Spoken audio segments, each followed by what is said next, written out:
Have you ever wondered why some prayers seem to move faster than others? There's a moment when faith stops being a theory and becomes vibration, a living frequency. That's what happens when you write your desires with intention. It's not magic, and it's not luck. It's alignment. When your words carry emotion, heaven listens. Because words don't just describe reality, they create it. Science calls it neuroplasticity. Your brain rewires every time you think and write with emotion.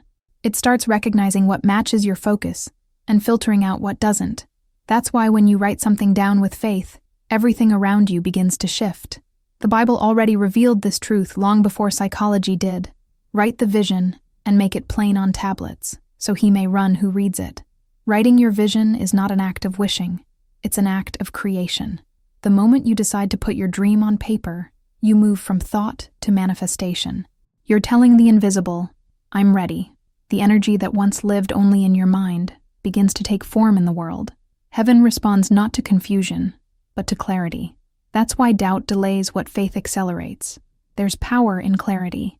When you write, your subconscious receives an order. Your brain begins to scan reality to find what matches your words. That's why Jesus said, "Whatever you ask in prayer, believe that you have received it, and it will be yours." Faith is the substance, the energetic material of what you hope for. When faith is expressed through writing, it becomes visible movement. Every letter you write in faith carries vibration. Gratitude increases that vibration. Fear lowers it. Science shows gratitude elevates dopamine and serotonin, the same chemicals linked to joy and motivation. Faith and gratitude are divine technology. Together, they create a frequency that calls what belongs to you into your experience. You don't need to force outcomes when you live in alignment. They come looking for you. But remember, a letter written in faith is not a demand. It's a declaration. It's you saying, God, I trust your timing more than my impatience. That's why sometimes what doesn't happen fast is still part of a perfect process. The unseen is preparing what the seen will soon reveal. Don't rush what God is refining. Your words become doors. Every sentence can open a new reality or close an old wound. Be intentional with what you write, because heaven takes your words seriously. The moment you align your emotions with gratitude and your thoughts with purpose, the divine mechanism starts to move, fast. It's not the universe responding randomly. It's God honoring his own law of faith. So write your letter. But before you write what you want, write who you are becoming. Because manifestation is not about possession. It's about transformation. When your inner world changes, your outer world follows. And when that alignment happens, yes, it works fast. So fast it feels divine. Faith was never meant to be passive. It was meant to be creative, alive, and visible. Writing is your first act of creation, the bridge between belief and experience. So take the pen, silence the fear, and let heaven read your heart. The answers will come, maybe faster than you imagined, but always in perfect time. If this message reached you, share in the comments what you're believing for and where you're watching from. I want to pray for your city, your dream, and your next season. And subscribe so you don't miss the next message. There's more coming, and it's going to change how you see faith forever. It was 1978. The world moved slower, music had more soul, and letters still carried weight. In a small town in Ohio, a woman named Margaret sat at her kitchen table, the smell of coffee and rain filling the air. She had just lost her job, her husband had left, and silence had become her only company. That night, she did something strange, something she had never done before. She wrote a letter to the universe, but it wasn't a list of complaints or wishes. It was a cry for clarity. Her handwriting trembled as she wrote, God, I don't know what's next, but I trust you. She folded the paper, placed it inside an envelope, and laid it on her windowsill, a quiet act of surrender. She didn't know she was stepping into one of the most powerful spiritual laws. That written faith releases movement in the unseen. Days passed. Nothing seemed to change, but inside her, something shifted. She stopped waking up in fear. She started thanking God for what she didn't yet see. Science would later call this a neurological reprogramming, her brain creating new patterns of thought that matched her faith, not her fear. Margaret didn't know the term, but she felt the peace. She was learning that gratitude is the vibration heaven understands best. 2 weeks later, she received a phone call.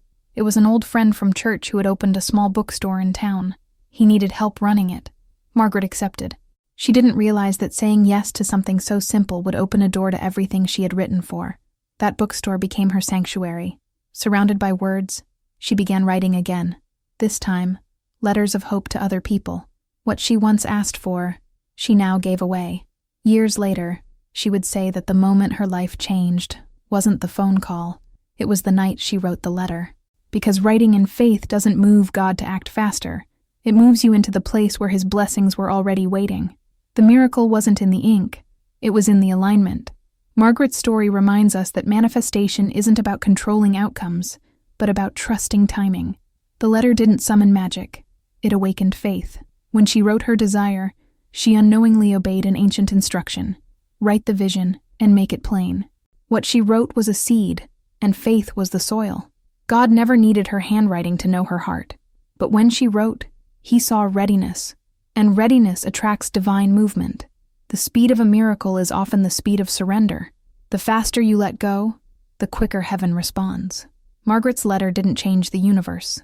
It changed her frequency, and that changed everything around her. So maybe it's time you write your own letter, not to the universe, but to the creator of it. Write what you're believing for. Speak gratitude for what hasn't yet appeared. Then fold it, release it, and live as if it's already done. Heaven doesn't need reminders. It needs faith. It works fast, because God moves at the speed of belief. That's why when faith and gratitude meet, time loses power. What should take years can happen in moments. Not because you're lucky, but because you're aligned. Margaret's story isn't about a miracle in 1978. It's a mirror for you, right now. The same God who answered her letter is still reading hearts today. If this story touched something in you, share where you're from and what you're believing for. I want to pray for your journey. And subscribe, because what's coming next will help you turn faith into daily rhythm, not rare experience. Faith isn't just a belief, it's an energy that reshapes reality. Every thought you allow, every emotion you feed, creates a vibration. Science calls it coherence. The Bible calls it agreement. If two of you agree on earth about anything they ask, it will be done for them. Agreement isn't only between people, it's between your mind and your spirit. When your thoughts and emotions finally say the same thing, heaven responds. Most people pray for blessings while thinking in fear. They ask for abundance but vibrate in scarcity. That's why answers feel delayed. The delay isn't in God's hands, it's in our frequency. Faith is not convincing God, it's aligning with Him. When your energy matches His truth, what you prayed for finds you without resistance. Science explains this through quantum observation. What you focus on expands. The brain's reticular activating system filters your perception to match your dominant thought. Spiritually, that means what you believe becomes visible. As a man thinks in his heart, so is he. The heart sends signals stronger than the brain, measurable energy that shapes what you attract. Faith, then, is not wishful thinking. It's embodied certainty. When you speak words of faith, your body responds. Your cells listen. Your immune system strengthens. Gratitude rewires neural pathways that sustain joy. Depression and fear cannot occupy the same mental space as thankfulness. That's why worship is powerful. It's not about sound. It's about vibration. You don't just sing to God. You tune your being to His frequency. Your life mirrors your internal state. The atmosphere around you is a reflection of the atmosphere within you. You can't manifest peace from chaos, nor love from resentment. The universe doesn't punish. It simply mirrors. That's why Jesus said, "Out of the abundance of the heart, the mouth speaks." The words you speak are seeds. The emotions behind them are water. Transformation begins in stillness. When you quiet the noise, your inner frequency stabilizes. Science calls it brainwave coherence, a state where the mind and heart operate in rhythm. Spiritually, it's the same place Elijah found God, not in the fire, not in the storm, but in the gentle whisper. That whisper is divine instruction, but you only hear it when you're still. Faith grows fastest in silence. The absence of evidence becomes the perfect environment for creation. Your faith letter was never about convincing heaven. It was about conditioning your soul. You can't receive what you're not ready to hold. The process between the writing and the receiving is where God shapes capacity. Everything moves according to vibration. Gratitude accelerates it. Doubt interrupts it. Prayer sustains it. But surrender perfects it. The moment you stop asking when and start saying thank you, the unseen becomes visible. It's not manipulation. It's harmony. You're not making something happen. You're joining what's already happening in the spiritual field. So today, don't chase outcomes. Tune your heart. Let your words match your faith match your gratitude, and your gratitude match your purpose. Because once your vibration aligns with divine truth, things move fast. The same frequency that created worlds is alive in you. Speak it, believe it, become it. If this spoke to you, tell me in the comments what you're aligning with and where you're watching from. I want to pray for your heart to vibrate in peace, abundance, and divine timing.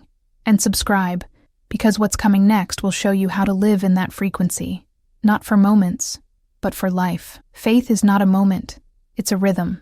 Most people experience faith like lightning, sudden, powerful, but brief. They feel inspired for a day and empty by morning. But real faith isn't emotional, it's vibrational. It's the continuous hum of alignment between your inner world and divine truth. To live in faith means to remain tuned even when silence echoes louder than miracles. The goal is not to visit the frequency of faith, but to dwell in it. Every thought, every breath, every decision becomes a note in your spiritual song. The first step to living in faith is awareness. You can't change what you don't notice. Your energy follows your attention. Science shows that neurons wire together based on what you repeatedly focus on. Spiritually, that means the more you meditate on fear, the more fear becomes your default vibration. That's why Paul wrote, "Be transformed by the renewing of your mind." Renewal is not a prayer, it's a practice. You must feed your mind with what you want your life to echo. Faith is sustained through consistency. Gratitude is the oxygen of that consistency. When you start your day in thanksgiving, your entire biology shifts. Cortisol, the stress hormone, decreases. Dopamine and serotonin rise, creating emotional stability and mental clarity. You begin to operate from peace, not pressure. That's how Jesus could sleep in the middle of a storm. He wasn't ignoring the chaos. He was tuned above it. That's the posture of faith, not denial, but elevation. Living in the frequency of faith means your emotions no longer dictate your reality. You become anchored in conviction, not circumstance. When everything shakes, you don't collapse. You recalibrate. Science calls this resilience. The Bible calls it steadfastness. You're no longer reacting. You're responding from alignment. Each challenge becomes feedback, not failure. Every delay becomes preparation, not punishment. That's the energy of maturity and faith. The language of heaven is not words, it's vibration. Worship is more than music. It's resonance. When you worship, you synchronize your frequency with God's. That's why the walls of Jericho fell through sound. The people didn't push, they aligned. Sound waves carry energy capable of breaking matter when matched in resonance. Spiritually, your worship breaks what reasoning cannot. Gratitude, praise, and faith generate sound that shifts substance. You live in that frequency when your identity becomes rooted in love, not lack. Love vibrates higher than any emotion known to man. When you operate in love, you attract peace, because you've become peace. The Bible says, "Perfect love casts out fear." That's not poetry, it's physics. Fear and love can't occupy the same space. Every moment you choose love, you expel the energy of fear. That's how faith grows without effort, through love expressed in action. The discipline of faith is not about doing more. It's about being present. Science shows your body regenerates differently when you are present. Your cells receive oxygen more efficiently. Your heart rate stabilizes. Your brain synchronizes hemispheres. Spiritually, presence is prayer without words. It's sitting in stillness and knowing, I am not alone. That awareness transforms anxiety into assurance. You stop begging for signs because peace itself becomes your confirmation. Faith is maintained through alignment, mind, heart, and spirit vibrating as one. You'll know you're aligned when your decisions no longer come from fear. When you stop forcing outcomes, start blessing processes. When you can say, thank you, before you see the result. That's coherence, where faith turns into frequency, and frequency turns into manifestation. You're no longer chasing miracles. You're living as one. The final stage of this walk is surrender, not giving up, giving over. Releasing control doesn't mean losing power. It means partnering with divine flow. When you stop trying to manage the how and when, you open space for heaven to act. The Bible says, stand still and see the salvation of the Lord. Science agrees. Stillness resets the nervous system. Spiritually, it resets your destiny. What you call delay, God calls design. So live in this rhythm. Let your mornings start with gratitude, your afternoons with purpose, your nights with surrender. Speak less, believe more. Observe, don't overthink. Listen, don't rush. Let every heartbeat remind you that you are surrounded by divine energy, the same energy that formed stars and breathes within you now. Living in the frequency of faith is not escaping life. It's entering it fully, consciously, gratefully, divinely. If this message spoke to your spirit, share where you're watching from and what you're believing for. I want to pray over your alignment, that your life becomes an echo of heaven's rhythm. And subscribe, because what's coming next will take you deeper, from frequency to creation itself, where thoughts become form and faith becomes movement. Creation doesn't begin when something appears. It begins when something aligns. Every miracle starts invisible. Every answered prayer starts as vibration. Science calls it potential energy. The Bible calls it faith. Faith is the substance of things hoped for, the evidence of things not seen. That means everything you long for already exists in spiritual form, waiting for you to match its frequency. When your faith, thought, and emotion agree, invisible becomes visible. The process of creation isn't random. It follows divine order. God spoke, and it was. Sound before substance, word before world. That same creative principle still lives in you. Your thoughts are frequencies, your words are codes, and your emotions are fuel. When they harmonize, creation responds. Quantum physics calls this coherence. Heaven calls it agreement. The power that framed galaxies is not distant. It's speaking through your inner world every time you choose faith over fear. Creation happens fastest when intention and surrender coexist. Intention is clarity, knowing what you desire. Surrender is trust, releasing control of how it comes. When you combine both, you create flow. It's like breathing. Inhale with intention. Exhale with surrender. One without the other suffocates you. The universe, or rather the God who formed it, responds to balance. When your desire stops being desperate and becomes peaceful, creation accelerates. Science shows that emotion magnetizes reality. The brain doesn't distinguish between imagination and experience. It simply reacts to energy. That's why visualization, prayer, and worship work. They imprint future outcomes on your nervous system as if they already happened. Spiritually, that's walking by faith, not by sight. You live from the end while still in the middle. The emotion of gratitude before the evidence is what opens the gate for manifestation. Creation is not about forcing reality. It's about forming it. When you align your vibration with gratitude, you move from survival to creation. Fear reacts, faith designs. That's why Jesus thanked the Father before multiplying the bread. Gratitude wasn't a response. It was a command to reality. When you live that way, miracles stop being exceptions and become expressions. The extraordinary becomes ordinary. You no longer chase favor, you carry it. Your thoughts are blueprints. Every repeated belief draws a pattern in the unseen. The more consistent your vibration, the clearer the form. Doubt blurs it. Focus defines it. The prophet Habakkuk wrote, "Write the vision and make it plain." That's instruction for creation. Clarity is currency. Incoherent minds birth incoherent lives. But when you know what you're building and who you're becoming, reality organizes around that frequency. Creation requires movement. Faith without works is dead, not because effort earns miracles, but because action confirms belief. Science proves that taking steps toward your vision triggers dopamine, the brain's reward chemical, reinforcing your faith loop. Spiritually, obedience is movement in the unseen. When you act on what you believe, you announce to heaven, "I'm ready." That readiness activates divine timing. You move, and heaven moves with you. The hardest part of creation is patience. The seed always grows before it shows. The invisible roots form before visible fruit appears. That's why you can't measure progress by what you see. You measure it by who you're becoming while waiting. God doesn't delay, He develops. Science calls it incubation. Faith calls it preparation. In both, silence is sacred. Don't confuse stillness with stagnation. Creation is quiet before it's loud. Every manifestation has a moment of resistance, a final test of vibration. When fear whispers louder than faith, stand still. Breathe. Remember, What you asked for already exists. You're not chasing it, you're aligning with it. Keep your gratitude alive. Keep your energy clean. Keep your confession steady. That's how the invisible folds into the visible, through persistence and peace. Creation isn't about trying harder. It's about trusting deeper. So start creating today.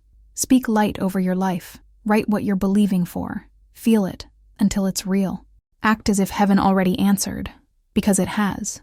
When your vibration carries gratitude and your faith carries clarity, everything aligns. Creation isn't distant. It's happening through you, right now. You are not waiting for a miracle. You are the miracle unfolding. If this word found you, share what you're creating with faith and where you're from. I want to intercede for your process, for your clarity, peace, and divine acceleration. And subscribe, because what's coming next will reveal the final dimension of this journey, how creation becomes manifestation that multiplies. When what you receive starts transforming others, a miracle loses power when it stops in you. True manifestation doesn't end with possession. It begins with purpose. Everything heaven entrusts to you was never meant to stay contained. It was meant to multiply. When your life becomes a vessel, not a vault, abundance flows. The moment you turn your blessing into a bridge, creation expands. That's the law of divine circulation. What you release returns multiplied. Science calls it resonance. Energy that moves freely amplifies. Energy that stagnates collapses. Gratitude keeps energy moving. That's why the more thankful you are, the more you receive. You can't overflow while holding on in fear. When you bless others, your vibration increases, because love is the highest frequency measurable. Give, and it will be given to you, pressed down, shaken together, and running over. This isn't economics, it's alignment. The most powerful people are not the ones who manifest things, but the ones who manifest meaning. A healed person multiplies healing. A grateful heart multiplies peace. A generous soul multiplies resources. When your manifestation begins to serve others, it no longer drains you, it sustains you. Science agrees. Giving activates the brain's reward centers, releasing endorphins that extend life and restore emotional balance. Spiritually, giving proves you trust the source more than the supply. Multiplication begins with awareness of stewardship. You are not the owner of what flows through you. You are the channel. When you try to control the flow, fear enters. When you open the flow, faith expands. Think of water. It only stays pure when it moves. Stagnant water rots. Flowing water renews. Your blessings behave the same way. The more you allow them to move through love and service, the more divine energy passes through you. Jesus lived this principle in every miracle. He multiplied bread, but first, he broke it. That's the paradox of manifestation. What you're willing to break becomes what God is willing to multiply. Brokenness releases multiplication, because surrender releases power. Science calls it transformation through release, potential energy converting to kinetic energy. Heaven calls it obedience. You can't multiply what you refuse to release. Your story itself is a seed. Every testimony you share carries the vibration of the miracle it describes. That's why stories of faith awaken faith in others. Emotion is contagious. When you speak gratitude, you spread coherence. When you tell how God provided, you remind others what's possible. You become an amplifier of divine frequency, a living signal that says, if he did it once, he can do it again. That's how manifestation becomes multiplication, through testimony. There's a sacred equation at work. Blessing plus purpose, expansion. Blessing without purpose fades into comfort. Purpose without blessing becomes exhaustion.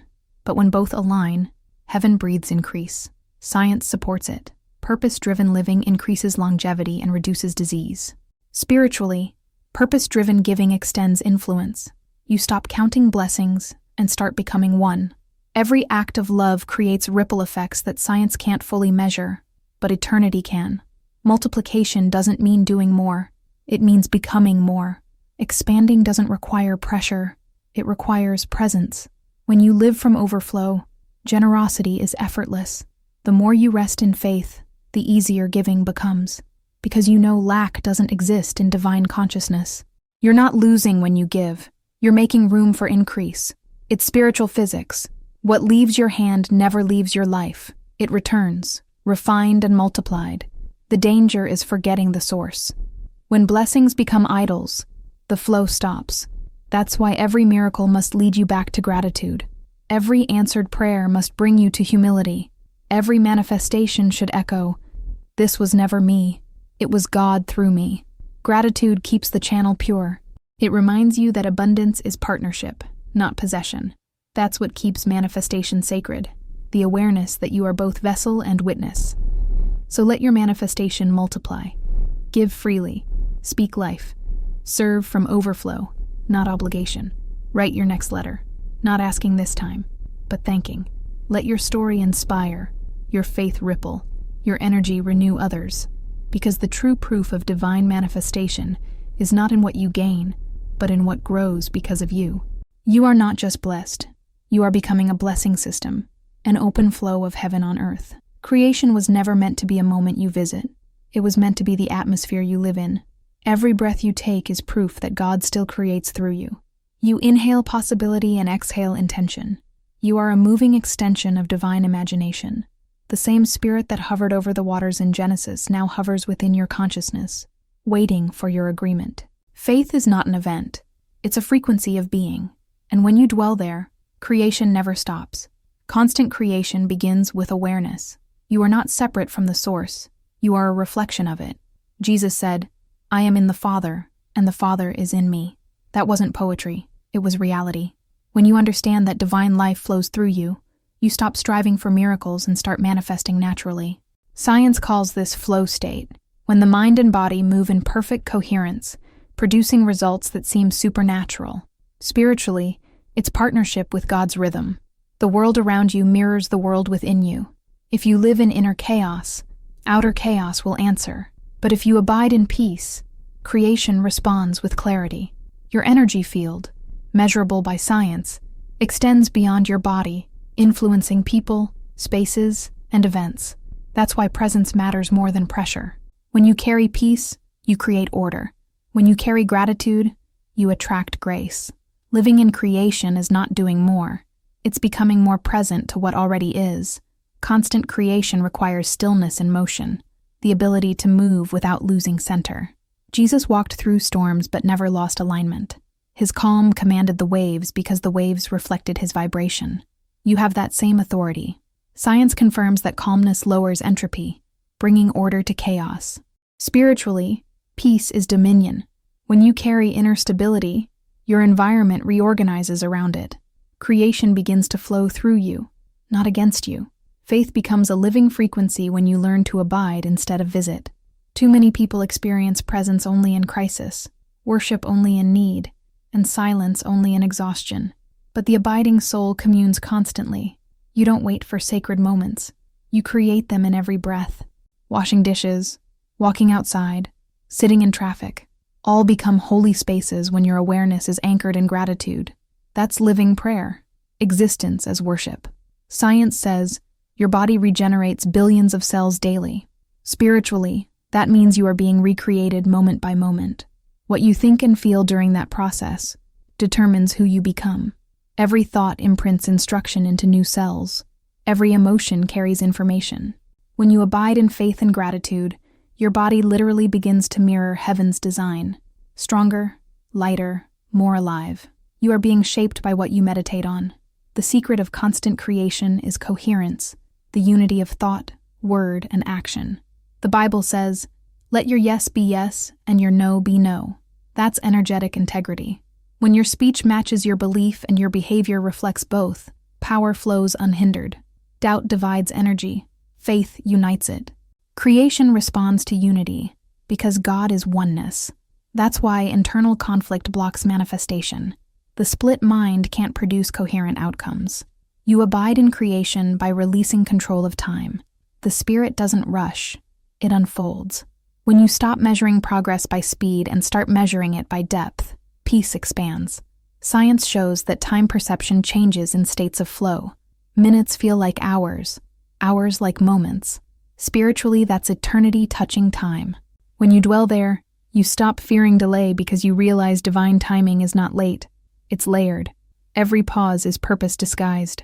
Living in constant creation also means honoring cycles. Night and day, inhale and exhale, sowing and reaping, all are divine rhythms.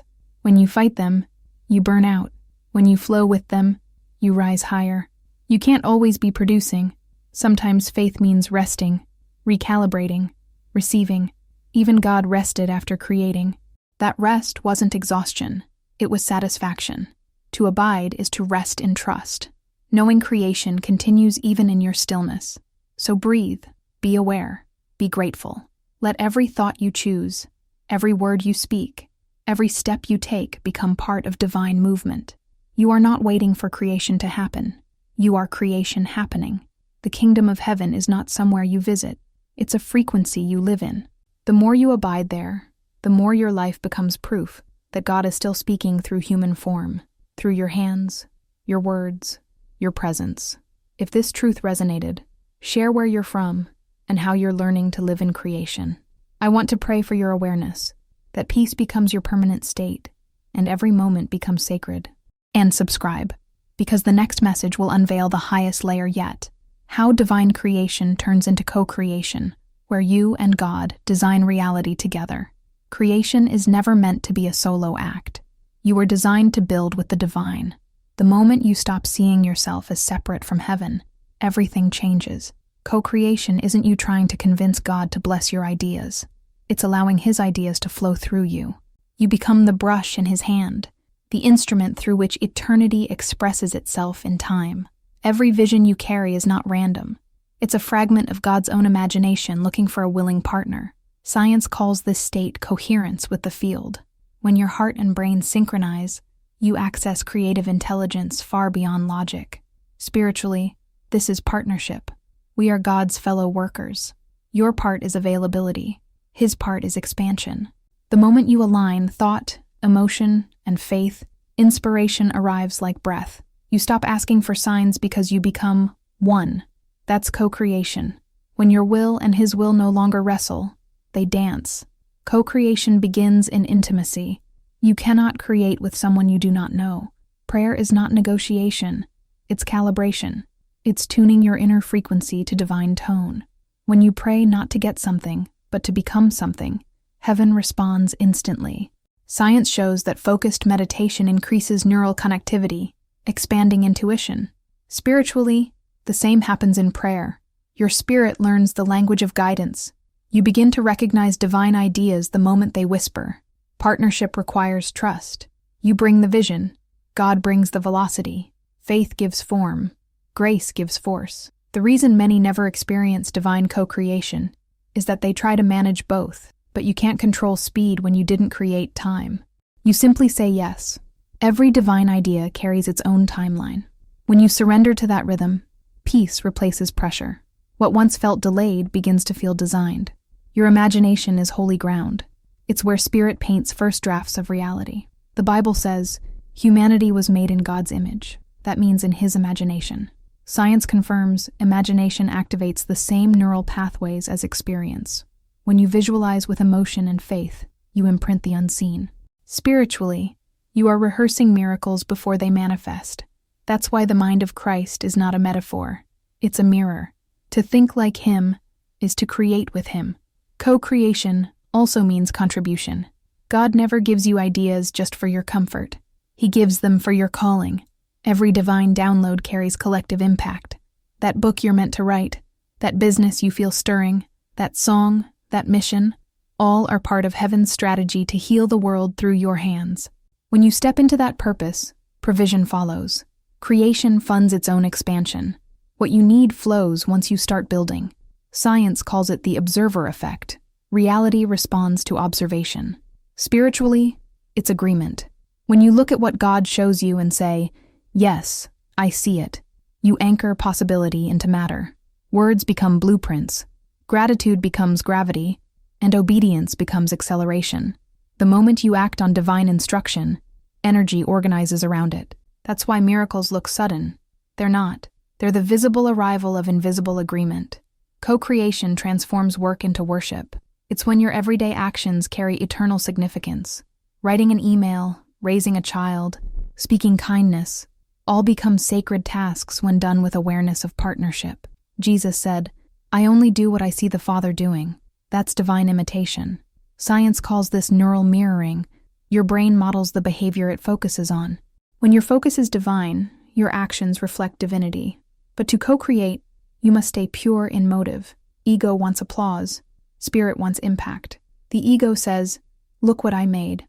Spirit says, "Look what God did through me." The more you empty yourself of pride, the more power flows. Humility doesn't make you small, it makes you transparent. Light passes freely through what's clear. When you no longer need credit, heaven gives you influence. That's the paradox of power. Surrender multiplies strength. So walk as a partner, not a beggar. Listen more than you speak. When a divine idea visits, honor it with action. When uncertainty appears, meet it with trust. You are not waiting for permission. You already have the partnership. God is not far above. He's within, inviting you to design reality together. You are the hands through which eternity writes its story. Live like a co-creator, and the world around you will begin to look like heaven imagined. If this truth found you, share where you're from and what vision God has placed in your heart. I want to intercede for your partnership, that every divine idea finds structure and strength through you. And subscribe, because the next chapter will unveil the next dimension of this walk.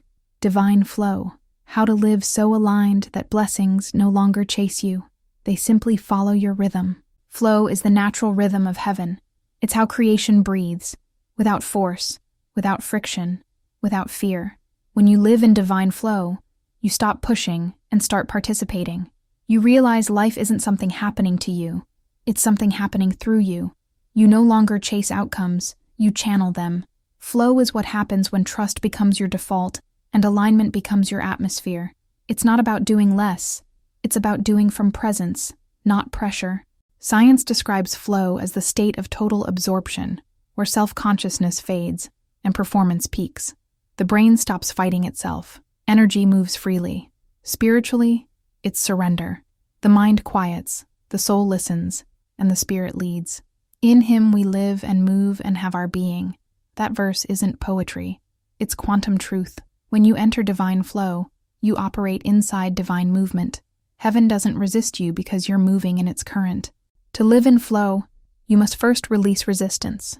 Every fear, every worry, every attempt to control is like swimming against the river.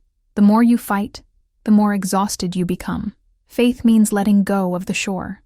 Science calls this psychological flexibility, the ability to adapt to what is, not cling to what was. Spiritually, it's faith in motion. When you stop resisting, you discover that the current was never meant to drown you. It was meant to carry you. Divine flow begins where striving ends. You can't force peace into existence. You can only align with it. You can't demand clarity. You must quiet yourself enough to receive it. That's why Jesus said, "Come to me, all who are weary, and I will give you rest." Rest is not laziness. It's spiritual recalibration. Science confirms that recovery improves creativity and decision-making. Spiritually, rest restores revelation. The mind that stops pushing starts perceiving. Flow also requires awareness. You must learn to feel when your energy leaves alignment. Anxiety, irritation, and confusion are not punishment. They're feedback. They tell you you're swimming against the current. The instant you return to gratitude, the current resumes. Science calls this homeostasis, the body's natural return to balance. Faith calls it peace. Gratitude is your way back to flow. It brings you home to the rhythm where miracles move. When you're in divine flow, even detours serve direction. You begin to see that every closed door redirects you, not rejects you. There's a difference between obstacles and guidance. Obstacles resist your ego. Guidance refines your faith. In flow, you no longer panic when plans shift. You listen. You trust the unseen timing of God. Science describes this as cognitive reframing, the ability to reinterpret events for growth. Spiritually, it's called wisdom. Flow multiplies what you steward. Energy follows efficiency. The moment you stop forcing outcomes, creation accelerates. What took years begins to unfold in months. What felt impossible suddenly becomes inevitable. This is not coincidence. It's coherence. Divine flow connects your spirit with divine order. Your relationships, health, finances, creativity, all begin to mirror the peace inside you. When you're aligned, heaven amplifies your frequency. The danger of flow is complacency. Many confuse ease with absence. Flow is not passivity. It's participation with precision. You still move, but you move with purpose. You still work, but your work becomes worship. Every step becomes intentional. Every action is guided. Science calls this focused attention. Scripture calls it walking by the Spirit. Flow is not floating. It's following. You let God set the tempo, and you become the melody. Divine flow is love in motion. Love never forces. It invites. Love never competes. It completes. When you live from love, everything aligns faster, because love is the highest vibration known to both science and spirit. The heart emits electromagnetic fields measurable several feet beyond the body. Your love literally alters your environment. That's divine technology. That's how heaven changes earth, through hearts in flow with His. So breathe. Stop trying to control every detail. Release your need to know and return to your need to trust. Let gratitude become your anchor and surrender your map for God's compass. Flow will take you farther than force ever could. You are not lost. You are being led. The current knows the way. When you finally trust it, you'll realize you were never behind, just being carried perfectly on time. If this word reached you, share where you're watching from and what area of your life you're surrendering to divine flow. I want to pray that peace replaces pressure, that rhythm replaces resistance, and that everything meant for you arrives with ease. And subscribe, because the next message will reveal what happens inside divine flow. When you learn to move not only with it, but as it, becoming the embodiment of divine movement itself. There comes a moment in the spiritual journey when you no longer follow the flow, you become it. You stop seeking connection because you realize you are connection. You stop asking where God is because you recognize He never left. Becoming the flow means embodying divine presence so deeply that your life stops reacting to circumstances and starts revealing purpose. The river doesn't wonder where it's going. It simply moves. That's what happens when you finally become what you once tried to reach. Science calls this state embodied coherence, when thought, emotion, and action synchronize perfectly. Spiritually, it's the manifestation of unity. The Father and I are one. Those weren't words of separation, but awareness. The closer you move to truth, the less space remains between your will and God's. Your choices stop being attempts to please Him and start being reflections of Him. That's divine maturity, not imitation, but incarnation. Becoming the flow begins with stillness. You can't carry heaven's rhythm if your inner world is in noise. Silence is where spirit calibrates your frequency to divine tempo. When Jesus withdrew to pray, He wasn't escaping people. He was attuning to purpose. Science proves meditation lowers activity in the brain's default mode network, the center of ego and distraction. Spiritually, silence dissolves separation. You stop trying to feel close to God and simply remember you already are. In this awareness, prayer changes form. You no longer pray to heaven. You pray from it. Every word becomes alignment. Every breath becomes communion. Prayer turns from petition into participation. Your kingdom come stops being a request and becomes a realization. The atmosphere within you starts mirroring the one above you.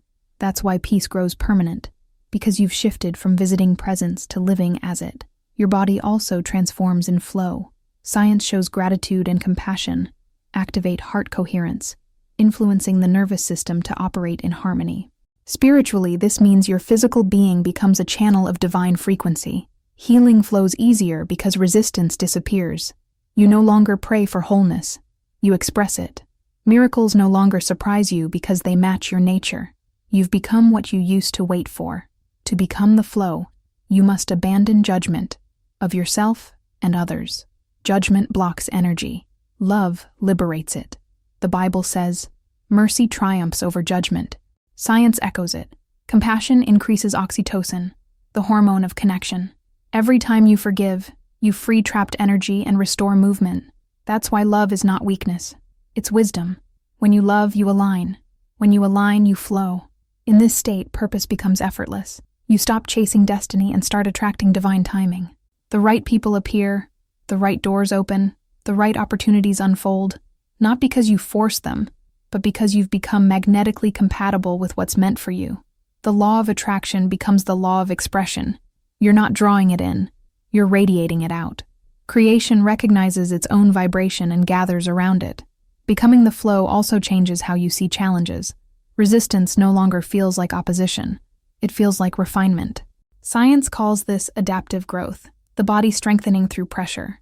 Spiritually, it's sanctification, faith perfected through fire. You no longer ask, "Why is this happening to me?" but, "What is this revealing in me?" The question shifts you from victim to vessel. The obstacle becomes the offering. The trial becomes the training. The secret of living as the flow is humility. You must remember, being one with God doesn't make you God. It makes you available. The more transparent you become, the more His light passes through. The less you try to perform, the more power flows naturally. Science calls it ease state, maximum output with minimum effort. Spirit calls it grace. The moment you stop striving to shine, you start reflecting glory. So walk as the river, steady, surrendered, unstoppable. Let love be your current, gratitude your depth, and peace your direction. When storms come, you don't resist, you reshape. When blessings flow, you don't hoard, you distribute. You are not apart from the divine current. You are its expression in motion. Becoming the flow is not the end of the journey. It's the beginning of living as heaven intended, fully awake, fully alive, fully one. If this word resonated with your spirit, share where you're from and how you're learning to live as divine flow. I want to pray that your awareness deepens, that peace becomes your identity, and that love becomes your natural language. And subscribe, because the next message will unveil the mystery beyond flow, the law of expansion, how the divine within you begins to multiply through everything you touch. Everything God touches grows. Expansion is not ambition. It's divine nature expressing itself. From galaxies spiraling outward to the heart learning how to love deeper, the pattern of heaven is increase. You were never created to stay small. You were designed to expand, not by force, but by flow. The same breath that spoke light into existence still whispers in your soul, "Be fruitful and multiply." Expansion is not something you chase. It's something you become when alignment meets purpose. Science confirms this principle through entropy. Energy naturally moves outward, filling the space it's given. Spiritually, expansion follows the same rule. The more space you allow in your heart, the more heaven fills it. When you release fear, you create room for faith. When you release resentment, you create room for revelation. The law of expansion is not about getting more. It's about becoming more. Growth begins in the space you surrender, not the goals you set. The first dimension of expansion is internal. Before God enlarges your territory, He enlarges your capacity. That's why pressure always precedes promotion. Science calls it neuroplasticity, the brain stretching to adapt and grow. Spiritually, it's preparation. You can't pour new wine into old skins. Every new level requires a renewed mind. That's why discomfort is holy. It signals that heaven is stretching you to hold what you once only hoped for. Expansion begins where comfort ends. You cannot stay safe and grow sacred. Faith is not built in ease but in stretching. The muscle of belief strengthens under resistance. Science calls this adaptive growth. Muscles tear to rebuild stronger. Spiritually, that's refinement. God doesn't break you to destroy you. He breaks you to enlarge you. Every disappointment, every delay, every detour, it's expansion disguised as inconvenience. The second dimension of expansion is relational. Growth demands alignment with those who carry similar frequency. You can't stay surrounded by fear and expect to vibrate in faith. Science proves emotional contagion. We literally absorb the energy of those near us. Spiritually, the same truth stands. He who walks with the wise becomes wise. To expand, you must edit your environment. Some people were chapters, not constants. Expansion requires courage to release what can't go where God is taking you. Expansion also affects your voice.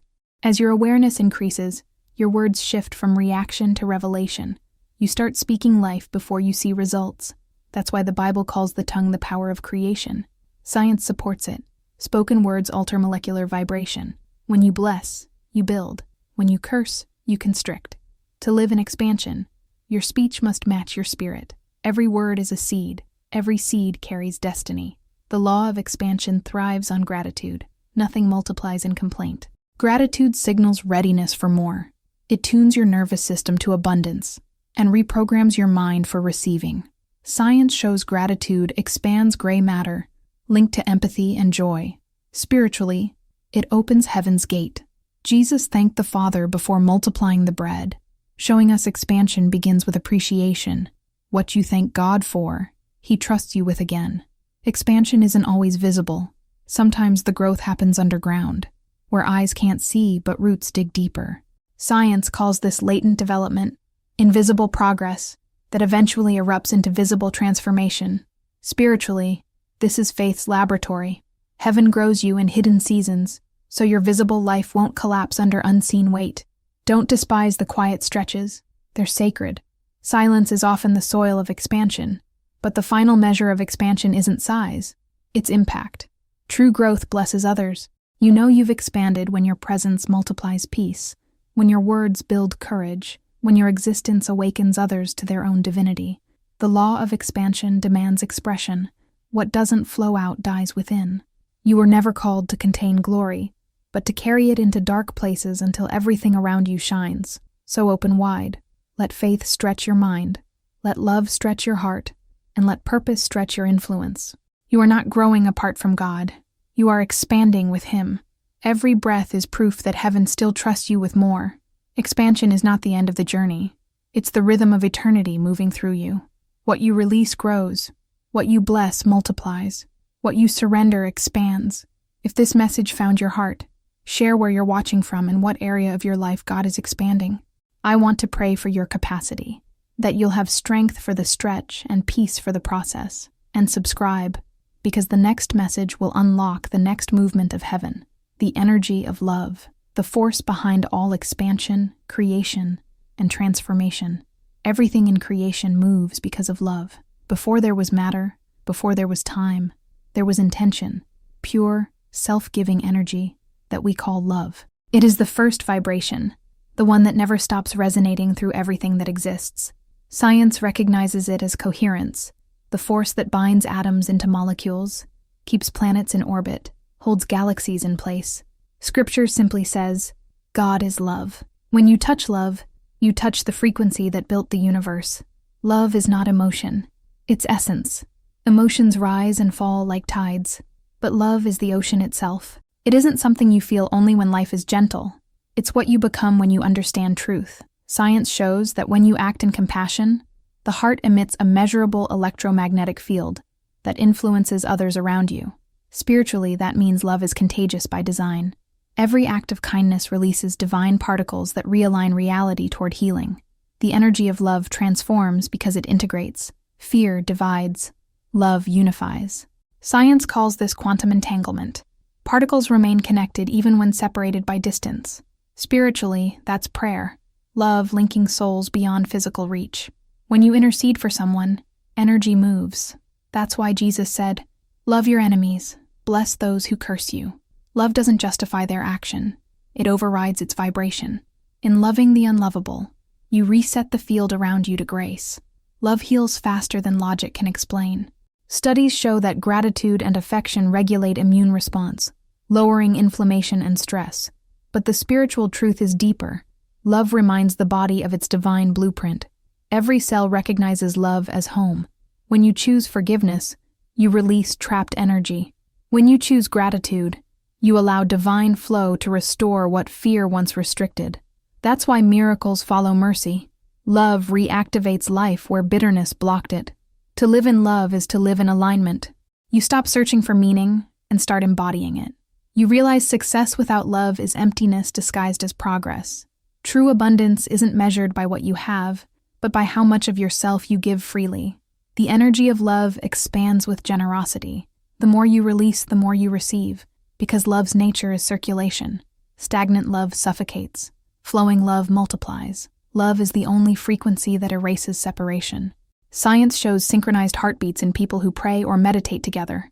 Spiritually, that's unity, hearts becoming one rhythm, reflecting the Creator's pulse. When two or more gather in love, the atmosphere thickens with presence. Fear dissolves, healing accelerates, vision clears. Love doesn't need noise to be loud. It moves silently, yet powerfully, like gravity, unseen but undeniable. But love requires courage. It asks you to stay open in a world that rewards self-protection. It asks you to bless when it's easier to judge, to listen when silence feels safer. Science calls this vulnerability. the birthplace of connection. Spiritually, it's faith expressed as softness. Jesus never controlled with power. He transformed with love. When you live that way, even pain becomes fertile ground for purpose. Love uses every scar as a doorway for light. Love is also intelligent. It doesn't mean saying yes to everything. It means acting in truth. Boundaries built from love protect, not punish. The Bible says, "Speak the truth in love." Science agrees. Honest connection strengthens emotional bonds. Love that fears confrontation isn't love, it's dependency. To carry divine energy, you must stand in truth with tenderness. That's how heaven balances mercy and justice, both born from the same heart. The purest form of love is presence. To be fully here, fully listening, fully awake, that's prayer without words. Science reveals that presence activates mirror neurons, causing others to feel seen and valued. Spiritually, presence is incarnation. God with us, through us. Every time you pause to truly see another, you become a conduit of divine awareness. That's how love multiplies without speaking, through attention infused with compassion. So choose love again. When fear whispers, answer with gratitude. When offense comes, respond with grace. When opportunity appears, move in generosity. You are not waiting to receive love. You are radiating it. The energy of love is the language of heaven and the law of expansion. It is what creates, sustains, and redeems. Everything begins in love and ends in it. And when you finally live there, you realize you never left. If this word resonated with your spirit, share where you're from and how you're learning to walk in love's frequency. I want to pray for your heart, that it remains open, steady, and strong enough to keep flowing. And subscribe, because the next message will take us deeper. The light within, how divine love turns into illumination that transforms both your inner and outer world. Light doesn't ask permission to shine, it just shines. Before the first sunrise, before stars punctured the dark, God said, "Let there be light." That moment wasn't just cosmic, it was personal. The same command echoes inside you. The light he spoke into the universe is the same essence breathing through your spirit. Science calls it biophotons, measurable light emitted by living cells. Scripture calls it glory. When you live aligned with love, that inner radiance intensifies until darkness around you loses authority. The light within you is not metaphorical, it's literal. Every thought, every emotion emits frequency. Gratitude brightens your energy field. Fear dims it. Science can record the photons your body releases when you feel joy or pray. Spiritually, those emissions are evidence that the divine spark is alive in you. You are the light of the world, Jesus said. Not someday, now. The invitation isn't to become light, it's to remember that you already are. But light only fulfills its purpose when revealed. Hidden light helps no one. You can't shrink to make others comfortable and still serve heaven's purpose. Science shows that organisms in darkness lose direction. Spiritually, so do people who hide their gifts. Your light isn't pride, it's purpose. When you speak truth, when you encourage, when you create beauty, your soul releases frequencies that realign the atmosphere. Every act of courage becomes illumination for someone still trapped in shadow. The enemy of light is not darkness, it's doubt. Darkness has no substance, it's simply the absence of illumination. Doubt dims your internal lamp by convincing you that you're unworthy to shine. Science calls this learned helplessness, when the brain stops seeking solutions because it believes it's powerless. Spiritually, it's deception. Light never disappears, it just gets covered. The remedy is awareness. The moment you remember who you are, the switch flips back on. Light also heals. Hospitals use it to sterilize, therapists use it to treat depression, and nature uses it to grow life. Spiritually, your inner light performs the same miracles. When you release love through forgiveness, you cleanse your own atmosphere. When you choose joy, you photosynthesize pain into purpose. The light of faith doesn't deny shadow, it transforms it. Science proves exposure to light changes hormonal balance. Spirit proves exposure to truth changes destiny. To protect your light, guard your focus. Whatever you look at longest, you magnify. Science calls this reticular activation, the mind filtering what matches your focus. Spirit calls it worship. When you fix your eyes on fear, shadows expand. When you fix them on grace, brightness returns. The eye is the lamp of the body, Jesus said. If your eye is clear, your whole body will be full of light. Clarity is not the absence of conflict. It's vision anchored in truth. The purpose of your light is expansion, not exhibition. You don't shine to be seen. You shine to show the way. True brilliance humbles, not impresses. Science teaches that the sun burns by releasing, not hoarding, energy. Spirit mirrors it. Your soul glows brightest when it gives freely. Every time you share wisdom, love, or forgiveness, you feed the collective flame. Heaven's design was never individual illumination. It was shared radiance, billions of souls reflecting one source. When you walk in your light, you attract alignment. People who carry darkness will either awaken or drift away. Don't dim yourself to keep them. Light reveals, and revelation always rearranges. Science calls this resonance selection. Frequencies match or repel. Spirit calls it separation for purpose. You were never meant to blend with confusion. You were made to illuminate it. Your clarity exposes compromise, and your peace confronts chaos. That's not arrogance. It's assignment. Light grows stronger through reflection. Mirrors don't generate brightness. They multiply it. When you honor the light in others, yours increases. This is why gratitude magnifies joy. It reflects the divine. Let your light so shine before men, Jesus said, that they may see your good works and glorify your Father in heaven. The goal was never applause but revelation. You are the evidence that God still shines through humanity. So shine without fear. When darkness grows louder, glow brighter. When confusion rises, stay clear. When hate spreads, radiate love. You carry something sacred, the light that no shadow can overcome. Every breath is a spark. Every choice is a beam. And when you live conscious of that truth, you stop fighting darkness and start transforming it. Because wherever you walk, aware of your light, night ends. If this word ignited something in you, share where you're from and how God is teaching you to live as light. I want to pray that your awareness intensifies, that courage replaces fear, and that your life becomes illumination for others. And subscribe, because the next message will reveal the next dimension, the sacred shadow, learning how even darkness serves purpose in divine design. Light cannot exist without shadow. Every sunrise casts it, every flame creates it. In the beginning, when God said, "Let there be light," darkness didn't disappear. It was given contrast. The shadow was never punishment. It was permission for growth. It's the silent half of every miracle, the side of the mountain that makes the summit visible. Science shows the universe depends on contrast. Without darkness, the human eye cannot perceive light. Spiritually, it's the same. Without struggle, faith cannot be seen. The shadow is sacred because it reveals what light alone cannot. It shows where healing is still needed, where forgiveness hasn't yet taken root.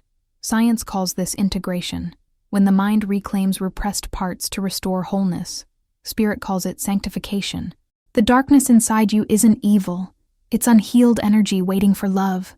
When you face it with truth instead of shame, it becomes transformation. The moment you stop fearing your shadow, it becomes your teacher. Jesus walked through his own shadow in Gethsemane. He didn't hide from it. He prayed through it. "Not my will, but yours be done." That was the voice of light speaking to darkness. Science calls this acceptance response.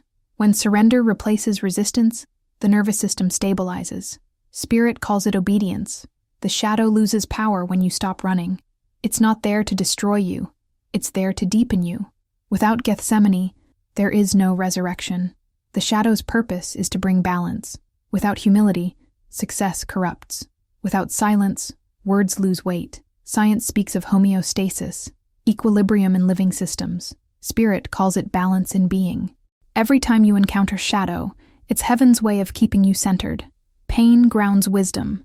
Tears cleanse perception. Shadow isn't absence of God. It's evidence that he's still refining what light has touched. Facing your shadow demands honesty. You can't heal what you won't see. Most people pray for deliverance from what's meant for development. Science says awareness alone begins to rewire the brain. Spirit says confession begins renewal. When you speak truth about your fear, anger, or insecurity, you expose what darkness used to hide. That's when light enters. The wound becomes a window. The pain becomes passage. Your shadow seasons are not detours. They're depth. Faith without fire remains fragile. Science shows that carbon under pressure becomes diamond. Spirit declares that endurance produces character. Every disappointment, betrayal, and silence from heaven stretches capacity for revelation. The dark night of the soul isn't the end of faith, it's its evolution. When you stop demanding daylight, you learn to see by glow. The sacred shadow also teaches empathy. When you've wrestled with darkness, you no longer judge those still fighting theirs. Compassion grows where pride once lived. Science calls this mirror empathy. Shared pain increases connection. Spirit calls it mercy. That's why the most radiant souls often carry the deepest scars. Their cracks became channels for light. Brokenness didn't end them. It expanded them. But don't camp in the shadow. The goal isn't to glorify pain, but to integrate it. You visit the valley to reclaim the parts you left there. Science calls it post-traumatic growth, emerging stronger, wiser, more grateful. Spirit calls it redemption. When you rise from shadow, you don't just shine brighter, you illuminate differently. Your light gains color, depth, and truth. It stops blinding and starts guiding. The mystery of the sacred shadow is that God hides in it. He made darkness his secret place. Even silence carries his presence. The same God who spoke in thunder also whispered to Elijah. Shadow seasons aren't evidence of abandonment. They're invitations to intimacy. In darkness, distractions fade, and dependency deepens. When sight fails, faith learns to see. So honor your shadow. Sit with it without fear. Ask what it came to teach you. Let love light it from within until it loses its edge. You are both the light and the learner, the sunrise and the soil. Every shadow only exists to reveal how powerful your light truly is. Walk through it, and you'll discover that even darkness bows to the one who lives in you. If this message met you in a valley, share where you're from and what season you're walking through. I want to pray for your healing, that your shadow becomes revelation, not residue. And subscribe, because the next message will unveil the culmination of this journey. Oneness, living where light and shadow, heaven and earth, spirit and flesh, finally move as one. Everything we've walked through, faith, flow, love, shadow, was always leading here. Oneness isn't a concept to grasp. It's a reality to remember. The same spirit that hovered over creation still hums beneath your ribs. The same breath that moved through prophets now fills your lungs. The separation you feel from God isn't sin, distance, or failure. It's forgetfulness.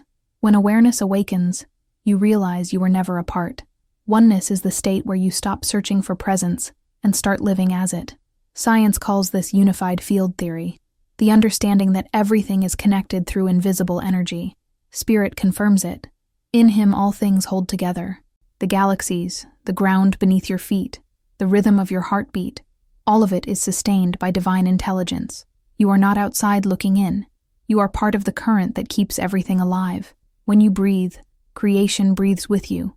When you love, heaven expands through you. Oneness begins when the ego dies. The illusion of separation, me versus you, us versus them, sacred versus secular, collapses. Science calls this non-dual awareness. Spirit calls it unity. Jesus prayed, that they may be one, as you and I are one. That wasn't poetic hope. It was divine intention. The cross was not just redemption, it was reconnection. Every fracture of humanity was healed in that act of perfect surrender. You are not becoming one. You are awakening to what already is. In oneness, prayer becomes listening. You no longer speak to heaven as if it's far away. You whisper within. The same mind that once asked, God, where are you? Begins to hear, I am here. The still small voice isn't separate from your consciousness. It's the harmony beneath your thoughts. Science calls it gamma synchronization, the highest frequency of brainwave unity. Spirit calls it divine communication. Every intuition, every piece beyond logic, is evidence that you and heaven share the same frequency. Oneness changes how you see others. Judgment dissolves because you see yourself in every face.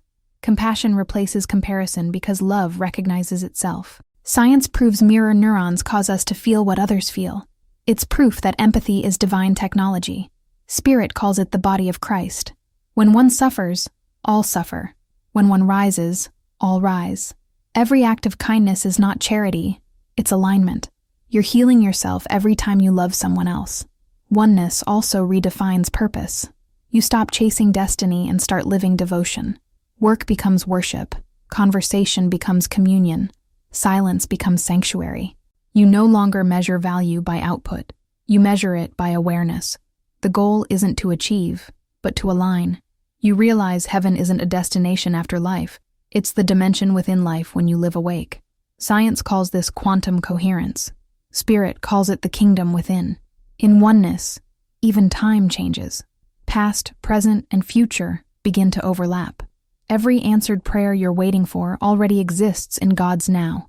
You simply align with it through faith. That's why miracles feel instant. Not because God moved suddenly, but because you finally did. The eternal already holds your tomorrow. You rest, not because everything is easy, but because everything is connected. The outcome has always been included in the design. Living in oneness means living as transparency. You no longer block divine energy with shame or striving. Light moves through you freely. Science shows that coherence in the heart influences surrounding energy fields. Spirit says, out of your innermost being will flow rivers of living water. That's not metaphor, it's mechanics. The more surrendered you are, the stronger the current. You become a conduit of peace that transforms environments without speaking a word. The final fruit of oneness is peace, not temporary calm, but eternal stillness. You could lose everything and still feel whole because nothing essential can ever be taken. You could face uncertainty and still rest because love has already won. This is the fulfillment of every chapter, the silence after the storm, the glow after the shadow, the knowing after the seeking. You no longer need signs. You've become one. So breathe and remember. You were never separated, only unaware. The river and its source are the same. The prayer and the answer share the same breath. Live in that awareness, gently, humbly, fully. Be the peace you've been praying for. Be the light you've been looking for. You are the evidence that God still walks within his creation. When you move in love, he moves. When you speak in faith, he speaks. Oneness is not the end. It's the beginning of living awake. If this word found your heart, tell me where you're from and what truth awakened in you through this journey. I want to pray for your awareness, that you'll remain in peace, love, and divine unity every day. And stay connected, because this isn't a conclusion. It's a continuation. A life lived in eternal flow, where heaven and earth move as one.